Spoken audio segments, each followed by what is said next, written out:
I think sometimes perspective and proximity can restrict or embolden. And here's what I mean by that. Perspective and proximity, sometimes when you're so close to a situation, you can't really see around the other side of it, right?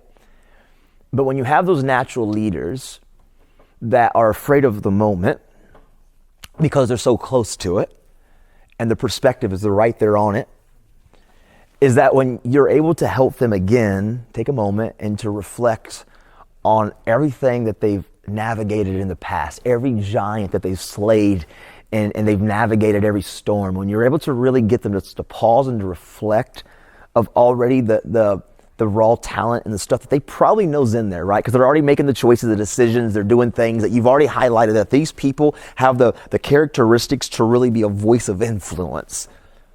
They have that already probably subconsciously, and they probably know it already by this point, that they really do have their head on their shoulders. So then you just got to get them in that moment to let them know leaders lead, but just because you're so close to it right now and you're afraid of, can you really say the hard conversation? Can you really be vulnerable about a situation? Can you really make a difference? Because it's right here, right? And there's the fear of the failing, there's the fear of so many things. When you get that person to say, hold on, look at everything in the past. Look at what you've navigated. Look at the ability of the things that you've been able to learn and to like, this is a moment.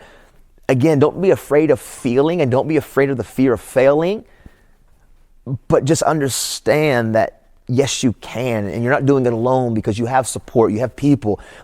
There is no wrong way of doing it, right?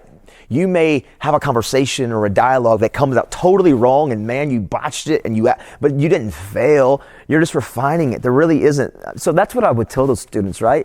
Is to get them to realize it's your proximity and it's your perspective right now that's causing fear. Because if you took a step back and you really looked at the history of your life and where you're at, you can absolutely have this conversation.